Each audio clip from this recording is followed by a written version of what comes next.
Good morning, students of class 9th. In the previous video, we have discussed about the three estates in which the French society was divided. Now, in today's video, we will be discussing that what were the economic conditions of France and what led to the French Revolution. Okay, we have studied about the social condition. Now we will study about economic condition, that how was the economic condition of the state. Economic condition means how was the situation of the state in terms of finance, in terms of money, whether it was a rich state or was a poor state at that time, how the country was. Okay, so first of all, understand that when Louis XVI, who was the king at that time during the 18th century in France, when he took over the throne, before taking over the throne, the economic condition of France was already very bad.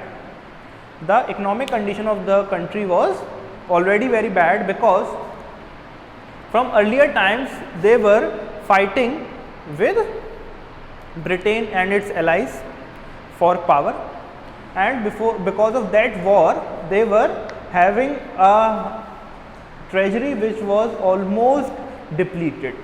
Their treasury was almost depleted, and Louis XVI took over the throne in a very bad condition. Okay, so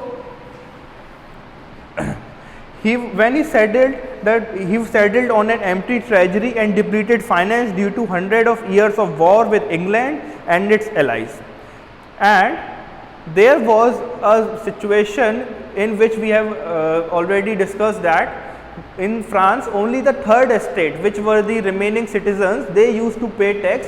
Nobility and clergy were not liable to pay tax. They were exempted from the tax.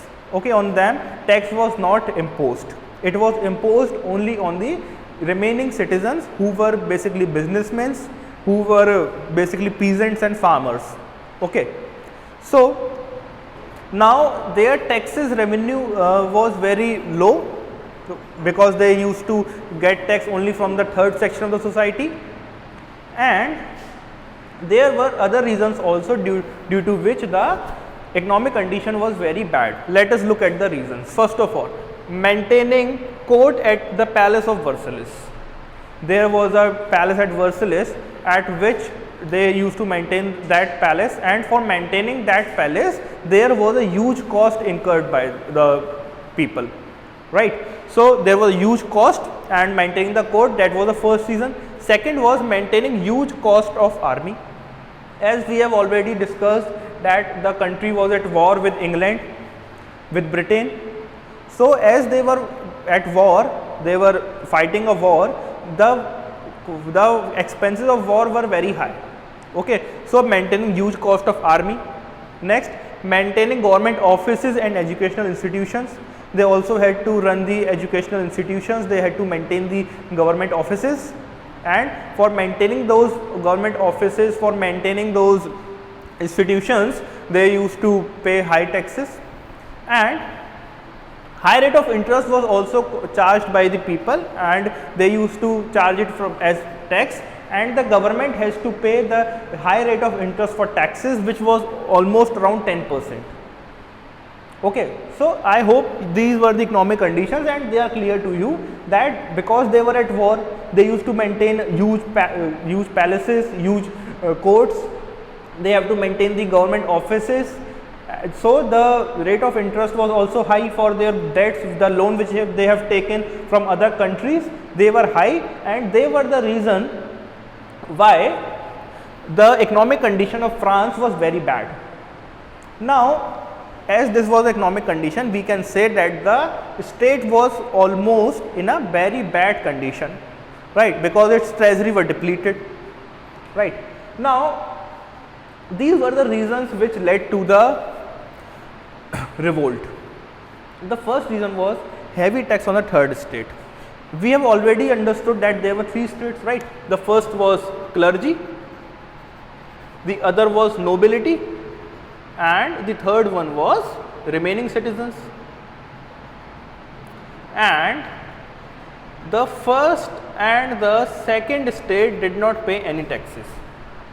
The tax was fully and wholly charged from the remaining citizens, means these were the citizens which include businessmen, peasants, artisans and other people.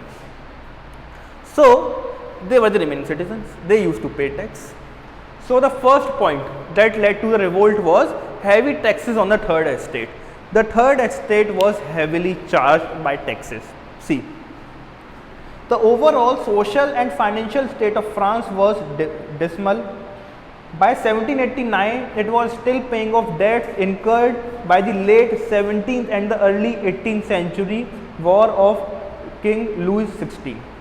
As Louis XVI had fought a war, and as he had fought a war, he had taken a loan from other nations, and other nations used to charge high rate of interest, and for paying that interest, the taxes was collected only from the third estate, right, from the third estate only.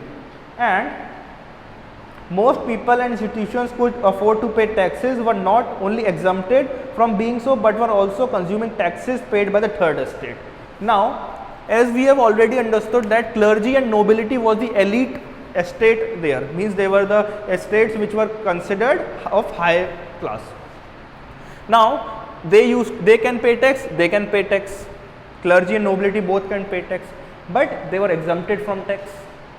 They were not charged of any tax, and that was the reason why remaining citizens who were of poor class, they were charged tax and they used to feel heavy burden, right. Weakening condition of the peasantry. Now the peasants were also weakening. See, peasants were burdened by heavy taxation, considered necessary to pay for the cost of war which consumed the French government for an entire century. So the peasants paid a tax called taille. The spelling is TAILLE. TAILLE. It was the name of the tax which was paid by the peasants. It was the name of the tax paid by the peasants to the king. Okay, that taille was the tax paid by the peasants, and they were paying the taxes to the king. The government there, they were paying the taxes. They were even paying taxes to the higher nobility and the clergy estates. Okay. Now, unrest among bourgeoisies. In the previous video, I have told you that who were bourgeoisies. Bourgeoisies were the people who were businessmen. Bourgeoisie was a name used for the businessmen in the French society. Now, unrest among the bourgeoisies, how does it arise? The bourgeoisies had numerous grievances which were not being addressed.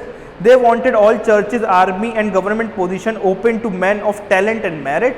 They sought a parliament that would make law for the nation. They desired a constitution that would limit the king's power. They also desired fair trials, religious tolerance and administrative reforms. Means bourgeoisies wanted fair treatment for them. They wanted fair treatment.